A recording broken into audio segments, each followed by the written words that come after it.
po sa lahat. Kumusta po? Okay lang. Okay lang. Kumusta po tayo? Ako rin po, nagbabalik ng papuri at pasasalamat sa Panginoon sa kabutihan niya, sa ginagawa niya sa araw-araw at sa privilege na makapagsalita ulit sa harapan ng salita ng Panginoon. Pinupuri ko ang Panginoon sa kabutihan niya, sa katapatan niya sa buhay ko, sa buhay ng pamilya ko, at sa kagalingan na nakaraan lahat kami parang nagkasakit, parang ganyan. Kaya sa Diyos ko talaga ang papuri at pasasalamat. Minsan pagkagalang may problema, nakaka-excite kasi ang kasunod nun ay yung paglalakad at kapayapaan ng Panginoon ay talagang pinagkakalood niya sa atin. Kaya sabi nga, kapag may problema, kapag may pagsubok, magalang ka kasi ang Diyos natin ay Diyos ng kapayapaan. Amen? At sa gawing ito, pwede ko bang maanyayahan ang lahat na tumayo at tayo po ay manalangin muna sa Panginoon.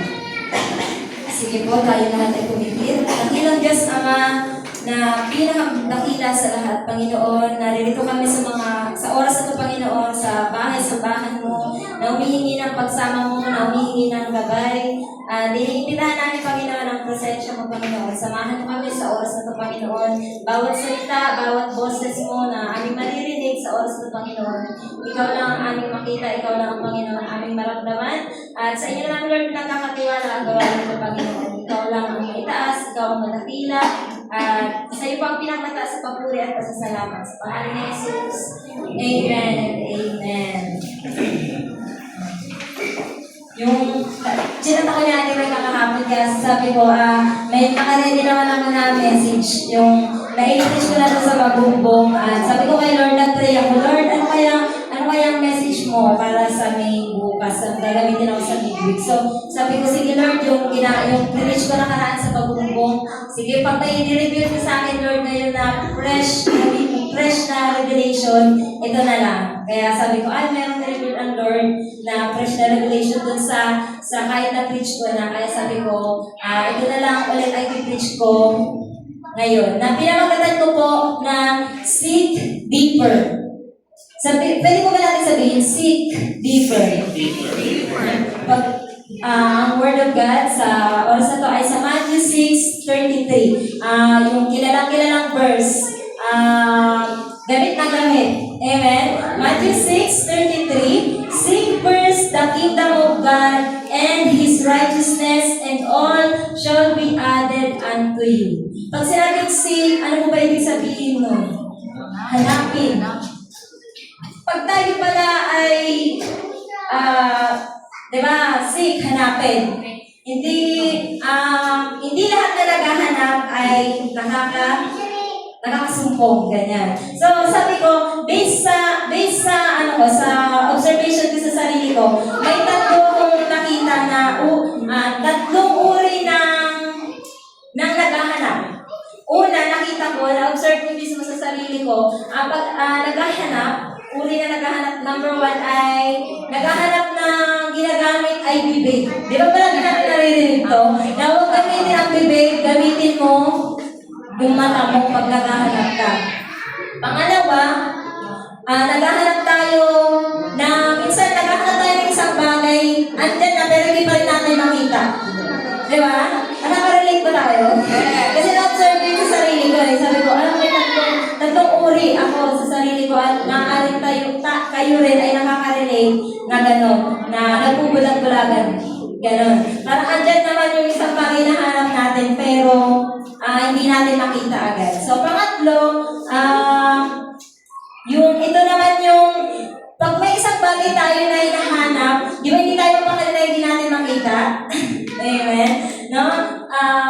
At ipupurso natin yun hanggat hindi natin nakikita yung isang bagay na yun. Ganon din po sa ating Panginoon. Pinamagatan ko po itong seek deeper. Patingin na mga kamay dyan na may relasyon kay Kristo. Amen? May relasyon na tayo kay Kristo, naniniwala tayo kay Kristo. Sinisik na natin siya. Dahil naniniwala tayo, sinisik na natin siya. At gusto pa natin mas lumalim. Amen? Sino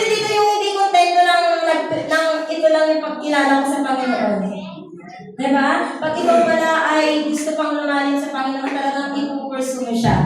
Pag sinabing sick, di ba, ito yung mga nilalais natin. Ito yung mga ginugusto natin. Ito yung mga pinupursu natin. Pag sinabi pa lang sick, hindi lang siya basta naghahanap lang. Kasi kaya nga nang sinabi ko kanina, hindi lahat na naghahanap ay nakakasumpong. Kasi hindi lahat na naghahanap ay pag kunyari, hindi natin nakita yung isang bagay, hindi na natin ipupursu kasi tinatamad na tayo. Ay, parang wala namang pag-asa makita na.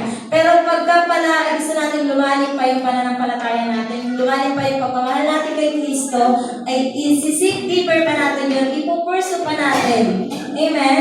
Kaya pa natin yun, ipursu si Jesus. Amen? So, seek. Ito yung mga ginugusto natin. What really matter? Ano nga ba yung mahalaga? Ano nga ba yung, napapaisip ba tayo nun? No? Ano ba yung mahalaga sa akin? Ano ba yung mas gusto ko talaga sa buhay ko? Ano ba yung dapat na mas pinupursu ko? The presence of God ba? Or the presence of the world? Diba? Kagaya ni Moises noon, no? Na sinabi niya kay Lord na ayaw niyang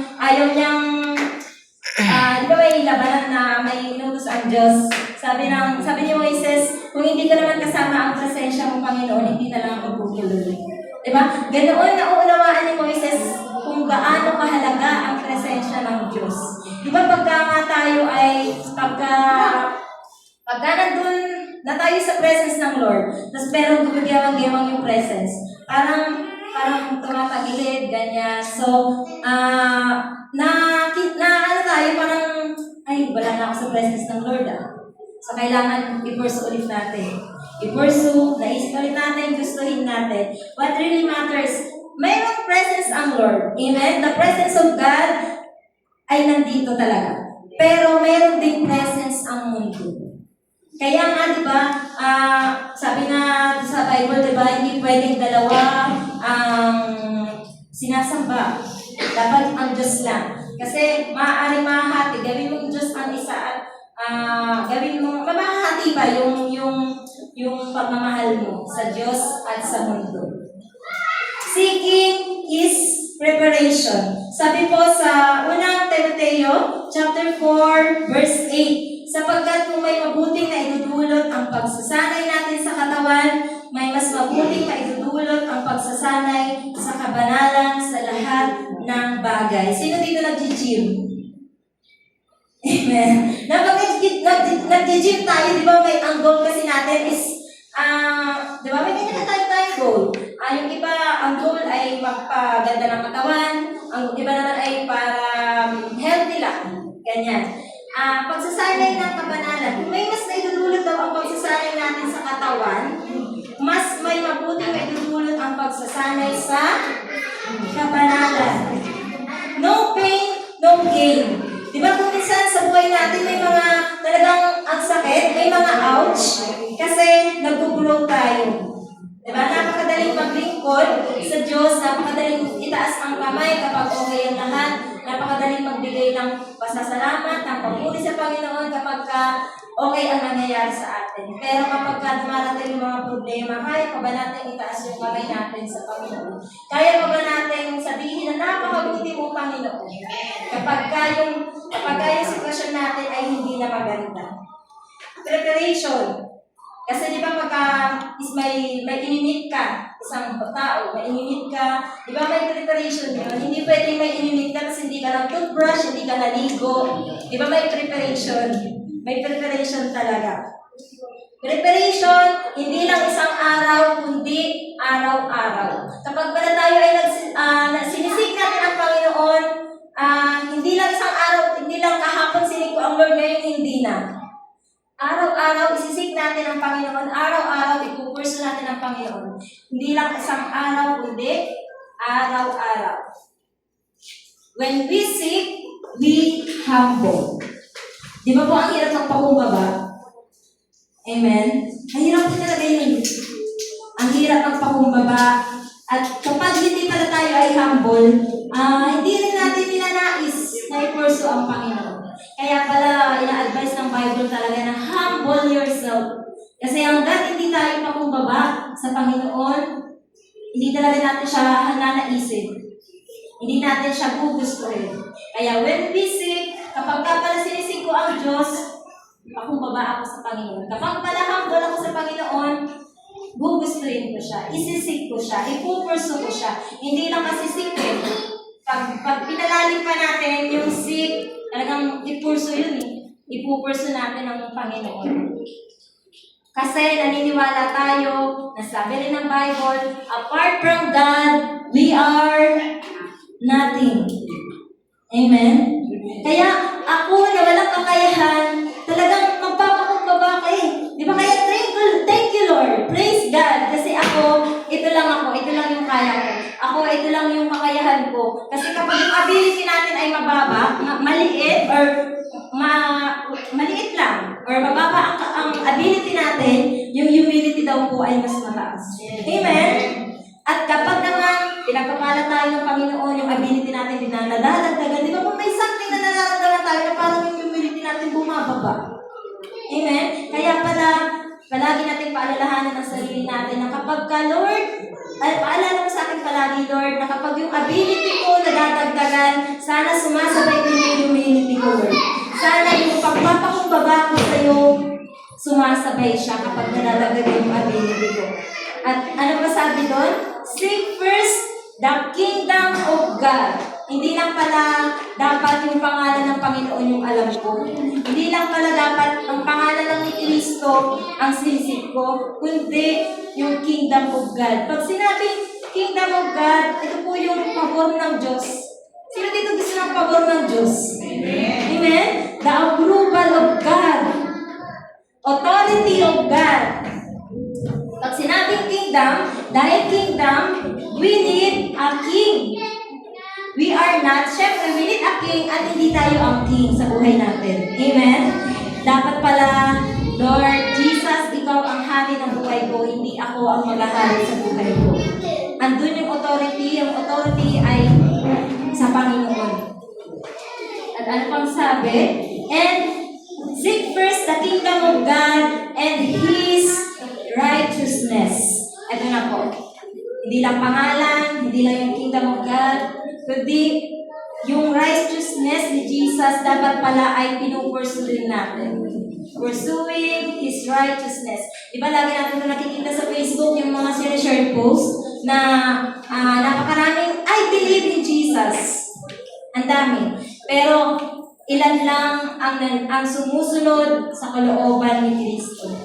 Kaya dapat pala, kapag tayo ay Kristiyano, pinupurso natin yung righteousness ni Jesus. Na kapag mahirap na yung sitwasyon, stay pa rin sa will ng Panginoon. Amen? Na pagka andyan na yung mga temptation, stay ka pa rin sa will ng Panginoon. Stay in the will of God and stand on the word of God. Paano ba natin tinatayuan yung salita ng Panginoon kapag mahirap na ang sitwasyon? Paano ba natin tinatayuan ang salita ng Panginoon kapag yung pamilya natin ay, di ba, minsan gano'n eh. Ang dali natin magsalita kapag sa iba, pero pag yung pamilya na natin, ang kailangan natin ay correct. Amen? Paano mo ba natatayuan yung salita ng Panginoon? Paano mo ba natatayuan yung righteousness ni Jesus kapag yung sitwasyon ko? Naalala ko dati, si Kenneth pagka iinom, sasama ko. Kasi hindi mapigilan eh. So, sama na lang ako para ano pa yung nangyayari. Hindi siya naawat eh. Sama na lang ako. Pero dumating sa sitwasyon na, ay, parang ang pangit naman na. Parang alam nyo yun, may conviction talaga sa'yo. Kasi nga, may level naman kasi yung ano natin eh. May level yung pagpupurso natin sa righteousness ni Jesus. Hindi naman agad-agad, hindi naman isang araw yan. Ay, ka-perfect mo na yung pagpurso ng righteousness ng Panginoon. Kundi araw-araw kang babaguhin, araw-araw kang aayusin yung karakter mo, araw-araw aayusin ng Panginoon. Hanggang sa mga oras na to, aayusin tayo ng Panginoon. No? Na dati, ganyan, yun nga, sasama ko. Pero dumating yung pagkamatalo, parang ang hirap na, parang ang hirap naman na nun. Tapos minsan, yung dati pinapayagan ko silang uminom sa bahay, pagkatrabaho niya, pinapayagan ko, dumating parang hindi na pwede. Pwede pa noon, ngayon hindi na pwede. At ngayon talagang hindi na talaga pwede. Talagang strong conviction, hindi pwede. Kasi tinatayuan ko na yung salita ng Panginoon. Dumating din yung sitwasyon na kapag katrabaho kayo, hindi pwede. Pero kung dumating na yung pamilya ko na umiinom din, yung kapatid ko, parang, sige, kasi kapatid ko yan, na-miss ko yan, parang ganyan. Pero ngayon sabi ko, maulit pa yun. Talagang sasabihin ko kahit magalit pa yung kapatid ko, hindi pwede. Kung gusto mo minang umalis ko dito sa bahay. Ganon. Kung paano natin natatayuan ang business ng Panginoon. At sabi sa Proverbs 21 verse 21, whoever pursue righteousness and love finds life, prosperity, and honor. Ito na yung and all shall be added unto you. Di ba ito yung hinihintay natin? Kasi hindi siya nauna eh. Yung mga sinisig natin na binabaliktad natin, na mas inuuna natin yung ibang bagay kesa i-priority ang Panginoon. Pero ito na yun eh. And all shall be added unto you. Ito yung mga prosperity, honor, blessing. Ito yung mga ginugusto natin eh. Ito na to, i-a-add naman talaga ng Panginoon eh kapag inuna mo siya. Amen? At marunong tayo dapat maghintay kung kailan yung timeline ng Panginoon. Kasi kapag ikaw ay nagtitiwala sa Panginoon, kapag ikaw ay full surrender sa Panginoon, at humble sa Panginoon, talagang parang maghihintay ka ng sige Lord, yung timeline mo, hindi na yung timeline mo. Kasi ganun na lang yung paggalang natin sa salita ng Panginoon, sa righteousness ng Panginoon, at sa kalooban ng Panginoon, sa will ng Panginoon. At sabi dito, whoever pursue righteousness and love finds life, prosperity, and honor to be followed. Kapag inuna natin ang Panginoon, lahat, sabi dito, di ba, and all shall be added unto you. Lahat, ito yung the reward. I-a-add na ng Panginoon. I-a-add niya na lang eh. Kapag matuto tayo na isig ang Panginoon. Sabi naman sa Psalms 112 verse 6, surely the righteous will never be shaken. They will be remembered. Ang ganda, no? Ang ganda ng promise ng Panginoon. Surely, talagang surely talaga. Walang duda, walang alinlangan. Surely, ang taong matuwid daw po ay maaalala ng Panginoon. Kaya no, kung kapag tayo ay ngayon, pinupurso natin yung katuwiran ng Panginoon, hindi pa man natin ngayon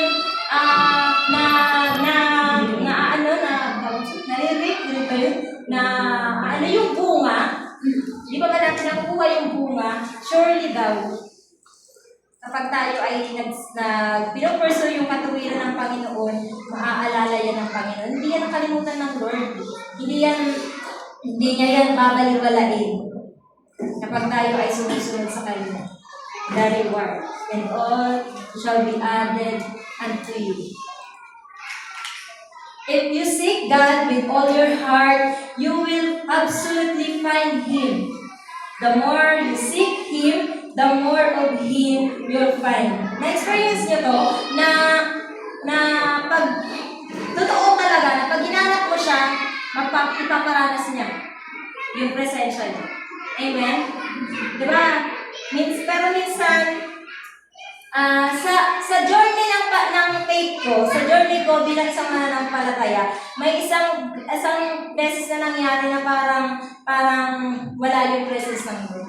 Sabi ko, parang ilang araw sabi ko, Lord, parang hindi kita, kasi pag nakaranas ka na ng sobrang init sa Lord, may makikita mo na parang hindi na gaya dati. Sabi ko nga, baka naghahanap lang kasi ako kasi nakaranas na ako ng sobrang init, tapos biglang parang wala, Lord, kahit ano gawin ko, parang wala yung presence ng Lord. Na Lord, gusto ko yung magaya dati, Lord. Lord, gusto ko yung init na sobra, Lord. Ganyan. Sabi ko, pero ilang araw yun, kayo pa kumasa asawa ko, ilang araw pa, parang wala yung presence ng Lord ba? Pero may tinuro ang Panginoon sa akin, Lord. Tinuruan ako ng Panginoon, sabi ko nga, Lord, bakit wala? Sabi mo, kapag sinig ka, pagka hinanap ka, masusimpungan ka. Pero hindi ako umalis doon sa pagtitiwala at paniniwala sa Kanya. Sabi niya, huwag kang aalis din sa pagtitiwala mo. sa paniniwala mo sa akin. At araw-araw, dumating isang araw na, ito na yung presence ng Lord. Kasi hindi ako umalis doon sa pagtitiwala na babalikan niya ako. At sa pagbalik ng presensya ng Panginoon, may panibago siya na mas mainit na presensya ang ipaparanas sa'yo.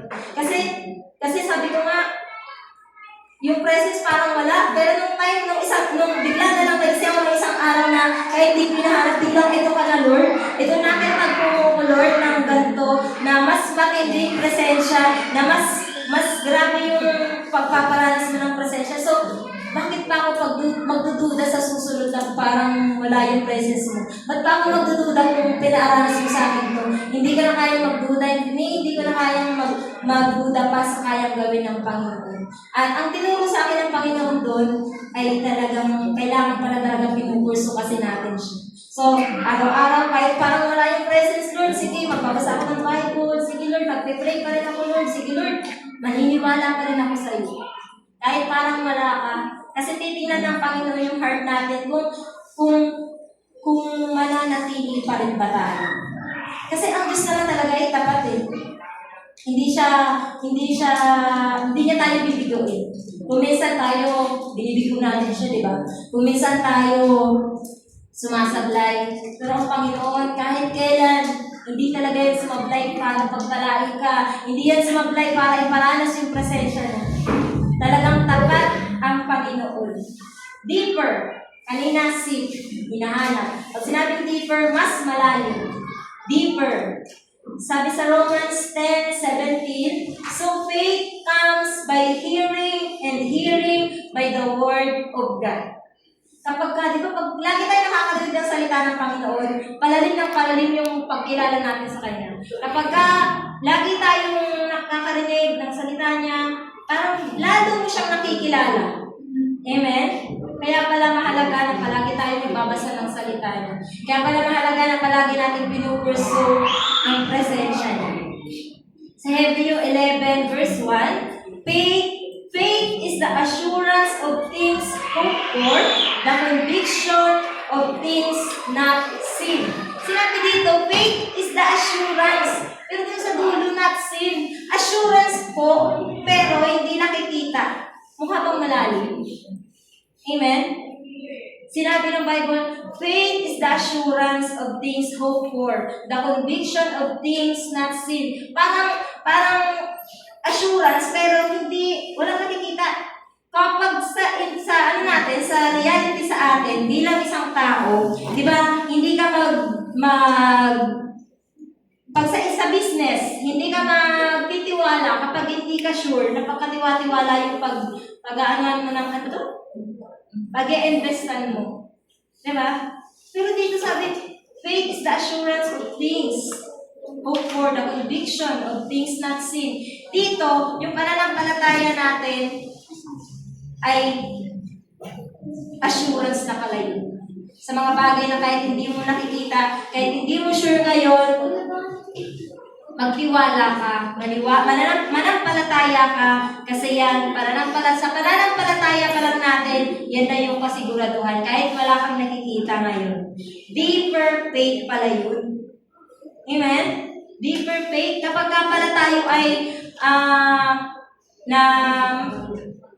gusto natin mapalalim pa yung pananampalataya natin, magtiwala tayo kahit wala pa tayong nakikita ngayon. Diba?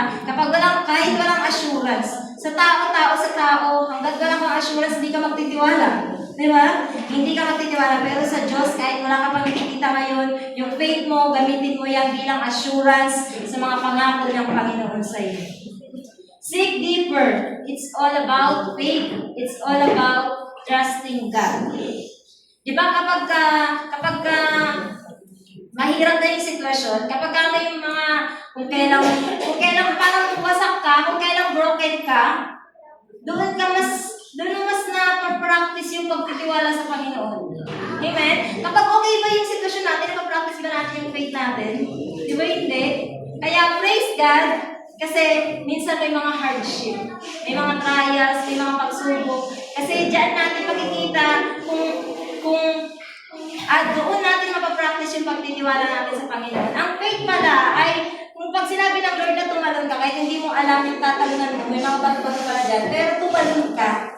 Kasi nagtiwala ka sa Panginoon. Amen? Na kahit anong lalim niya, nakikita lang natin sa mata natin, parang ang lalim naman ng tatalunan ko. Parang ako lang naman paano po magsasalita? Wala talaga akong alam. Parang magsasalita pa lang ako, parang feeling ko nga, dati nga, parang nabibulol-bulol pa ako, ganyan. Kasi nga talagang, yun po talaga yung kailangan ko yung magsalita po talaga eh. Parang nakukulat yung bigla ako magsalita. Pero dahil tapat ang Panginoon, kapag ikaw ay tapat din sa Panginoon, ipaparanas niya yung katapatan niya talaga. Minsan nga kahit hindi tayo tapat, di ba? Talagang hindi naman sa lahat ng oras tapat tayo sa Panginoon. Diba? Yung pananampalataya natin, ako, sa journey ko, hindi laging mainit yung pananampalataya ko sa Panginoon. Dumaraan yung talagang nanlalamig ka. Dumaraan yung talagang parang ayoko na. Pero praise God kasi ang Diyos ay tapat sa buhay natin. Hindi niya pinahintulutan na tayo ay mag-set back.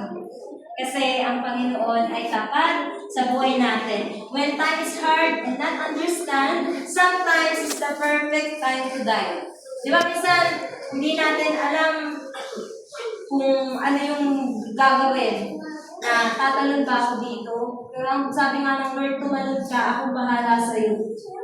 Gawin mo, akong bahala sa'yo. Sumunod ka sa akin, akong bahala sa'yo. No? Thank you, Jesus, for the assurance sa mga bagay na hindi namin nauunawaan. The Lord, kung ang mundo, kung tao sa tao ay assurance natin, di ba, nakikita. Kailangan makita muna natin eh.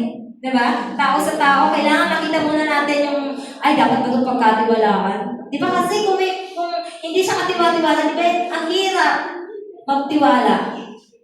Pero kapag sa Panginoon, kahit wala ka pang nakikita, kasi the Lord is my assurance. Our God is our assurance sa mga bagay, sa mga sitwasyon na minsan hindi natin nauunawaan, sa mga sitwasyon na parang ang gulo-gulo naman, Lord, pero ipaalala mo sa isipan mo na ay, ang Diyos pala ang aking assurance. Di ba? Ang sarap yun na, di ba? Ang sarap na may assurance ka sa isang bagay. What more kung ang assurance mo ay sa Panginoon? Kaya seek deeper. Minsan, parang wala tayong gana mag-pray. Minsan parang nakakatamad mong magbasa ng Bible. Pero sabi dito, be intentional to seek Him. Be intentional to trust Him. Be intentional to worship Him. Be intentional to pray to Him. Be intentional to read the Bible. Na kahit tinatamad ka, magbasa ka ng salita ng Panginoon. Na kahit parang hindi ko naman ramdam na mag-pray ako ngayon, subukan mo. I-pursue mo kasi hindi ka bibiguin ng Panginoon. Kaya nga be intentional eh. Sadyain. Diba? Kung yung ibang bagay dito sa mundo ay nasasadya natin kahit hindi naman karapat-dapat. Paano pa sa Panginoon na yun ang tama, na yun ang dapat? Bakit minsan parang nahihirapan tayong maging intentional? Intentional na isip siya, intentional na mag-pray sa Kanya. Diba? Be intentional. Palagi natin yun ipaalala sa sarili natin na minsan kahit wala tayo, parang hindi mo feel, intention mo pa rin. Be intentional mo pa rin na maranasan siya, na i-pursue siya. Kasi when you don't understand the works of His hands, trust His heart. Kapag pala hindi natin nauunawaan or hindi na natin nakikita ang galaw ng kamay ng Panginoon, magtiwala ka sa puso ng Panginoon. Amen? Yung puso ng Lord na gusto na maranasan mo yung presensya niya. Yung puso ng Diyos na gusto na isip mo siya. Yung puso ng Panginoon na mahal ka. Yung puso ng Lord na mahal tayo. Remember, He just want the best for you. Minsan akala natin, parang walang best sa atin. Minsan akala natin, natin parang walang maganda sa atin. Huwag natin titingnan yung hindi maganda. Ang tingnan natin kung ano yung magandang ginagawa ng Diyos sa buhay natin. Amen? Kung ano ba yung magagandang ginagawa ng Diyos sa buhay natin. Akala lang natin walang magandang ginagawa ang Diyos. Akala lang natin wala siyang magandang ginagawa, pero akala lang natin yun. Kaya nga, kapag naging intentional tayo na isig siya, na ipurso siya, doon mo mararanasan, ay, may ginagawa palang mabuti ang Panginoon.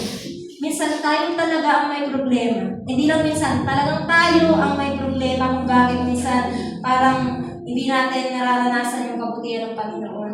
Kasi tayo pala yung may mali. Tayo pala may kulang, tayo yung may problema. Kaya, hindi pa naman yan lahat eh. Ang biyaya ng Lord ay napakalawak, napakayuwaga. Ngayon, sama-sama tayo na ipupurso siya. Sabay-sabay tayo na ipupurso siya. Amen? Nasabi nga, hindi lang kahapon ipurso, hindi lang ngayon, kundi, araw-araw natin ipupurso ang Panginoon. Na kahit bukas, feeling natin, gumising tayo na hindi natin naalala ang Panginoon, ay, pursue. Amen? Pursue Jesus. Ipupursu ko pala si Jesus. Bakit natin kailangan siyang isik? Bakit kaya?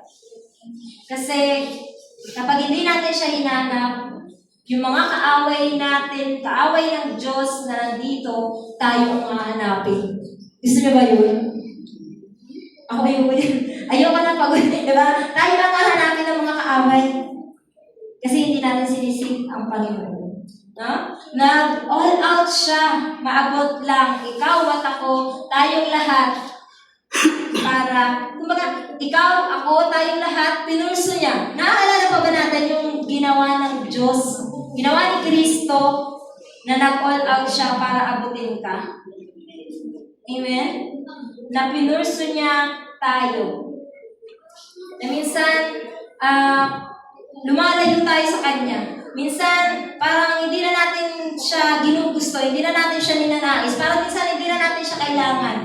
Amen? Minsan dumarating tayo sa ganun. Kasi nandito tayo sa mundo.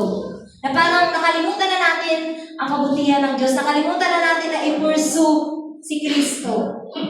Pero, ang sabi dito, no? Nasulat ko, hindi mahalaga yung mga oras na lumayo ka sa Kanya. Hindi mahalaga yung mga oras na nire-reject mo siya. Hindi mahalaga yung mga oras na pinipili mong lumayo sa presensya niya. Kundi ang mas mahalaga yung ngayon, nagugustuhin mo, i-pursue pa rin siya. Amen? Kasi bilang isang tao, mahina, dumarating talaga tayo sa nagsusupukay tayo sa mga sitwasyon dito sa mundo. Nagsusupukay tayo, nakukuisot tayo sa mga sitwasyon, sa mga problema na pinagkaraanan natin. Kaya gets tayo ni Lord kung bakit minsan itong anak kong to, pinipili na lang lumayo sa akin. Kung bakit itong anak kong to, pinipili na lang na i-reject yung pag-encounter ko sa kanya. Kasi maraming pinagkaraanan yung anak ko. Kasi may problema yung anak ko. Pero di ba, mas kailangan natin siya. Mas kailangan natin ang Panginoon kapag sa lahat ng oras, kailangan natin ang Panginoon. Kundi yung ngayon, na ito ako, Lord, ngayon, hinahanap ka. Yun pala ang mahalaga. Na huwag tayong maniniwala sa mga bulong ng Diablo na kapag lumayo ka sa Panginoon, ay wala nang pag-asa na maranasan mo ulit siya.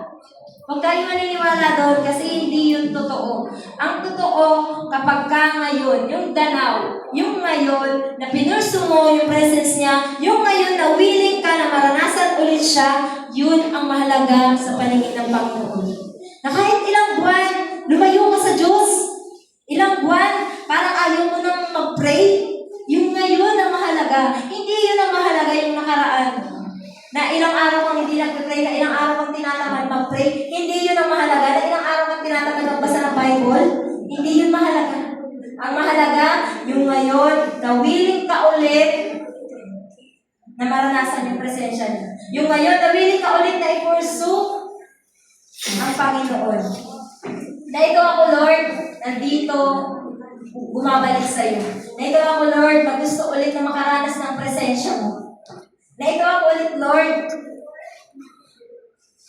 Gustong bumalik sa presensya mo. At dito pa ako magtatapos sa kwento ng batang nagsasaranggola. Pwede po bang yung pwede mo worship team? Ganyan. Tapos, kakantahin nyo yung yung kami katagpo eh. Ayan. Pwede bang background? Dito ako magtatapos sa kwento ng batang nagsasaranggola. Isang araw, may batang nagsasaranggola. Nabasa ko lang ito sa Facebook. Alam mo sila nakakaalam nito? Batang nagsasaranggola. Nabasa ko lang to at nung nabasa ko to, hindi na to nawala sa isip ko. Talagang naranasan ko yung pagmamahal, yung pag-abot ng Panginoon sa atin, yung pagbutihan ng Panginoon. Isang araw, may isang batang nagsasaranggola. Ginawa niya yung saranggola na yun. Siya yung gumawa ng saranggola na yun. Pinapalipad niya yung saranggola at sabi niya, ang ganda mo, ako gumawa sa'yo. At sa hindi inaasahan nangyari, napigtas yung saranggola. Lumipad yung saranggola. Nakabitaw sa tali. Nalungkot yung batang nagsasaranggola. Umuwi siya ng bahay nila na nalulungkot kasi nga yung ginawa niya sa saranggola, napigtas, lumipad sa isang dahon. Isang araw, nagising siya umaga, nakita niya ulit yung saranggola na lumilipad. Grabe ganda ng ngiti niya, nung na-imagine mo yung ngiti ng bata na nakita, yung ngiti ng isang saranggola na nakita niya yung saranggola niya ulit. Pag ikaw yung gumawa, pag sa'yo yung isang bagay, alam mong sa'yo yan. Alam mo na, uy, akin yan. Nakita niya yung saranggola, lumilipad ulit sa umaga. Sabi niya, uy, yung saranggola ko yun. Lumilipad ulit. Nasa isang dako. Ginawa niya yung lahat, best niya para mapuntahan yun. At nung malapit na siya doon sa saranggola, nakita niya may nagpapalipad na mayroon nang nagpapalipad sa saranggola niya. Sabi niya, akin yan! Akin yung saranggola na yan! Sabi nung nagpapalipad ng saranggola, hindi, akin to! Sabi naman niya, hindi, akin talaga yan. Pinanindigan niya, akin talaga yan. Kasi alam niya na sa kanya talaga yun. Yung saranggola na yun. Sabi nung nagpapalipad na ngayon, sige, kung gusto mo talaga, bilhin mo. Sabi naman niya, sige, bibilhin ko kahit magkano. Binili niya. At siya na yung nagpapalipad ngayon sa saranggola. Pinapalipad niya. Tuwang-tuwa siya kasi nakuha niya na ulit yung saranggola niya. Tuwang-tuwa siya na hawak-hawak na ulit niya yung saranggola. Yung saranggola na yun, ikaw at ako yun. Tayo yun. Yung saranggola. Ginawa ng Diyos, nag-all out siya para maabot ka. Ikaw, ako, tayong lahat. Pinurso ka niya.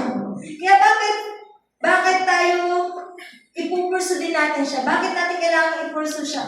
Kasi nag-all out lang naman ang Panginoon para maabot tayo. Amen?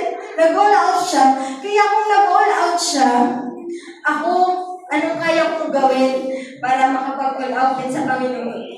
Ano yung kaya kong gawin ngayon para mapurso naman ang kabutihan ng Panginoon? Na yung saranggola na yung minsan ang Diyos ay nabigo. Nabigo siya sa atin. Amen? Pero hawak niya na ginawa niya yung best niya para maabot tayo. At sa pamamagitan ni Kristo, naabot tayo. Natapos na. Pinapos ni Kristo. Kaya ito tayo ngayon, pinagpapala. Ito tayo ngayon, nakakatayo. Ito tayo ngayon, ipupurso siya. Sabay-sabay natin ipupurso ang kabutihan ng Panginoon. Sabay-sabay natin ipupurso ang katapatan ng Panginoon sa buhay natin. Sa lahat ng gustong ipurso ang Panginoon, pwede po ba tayong tumayo?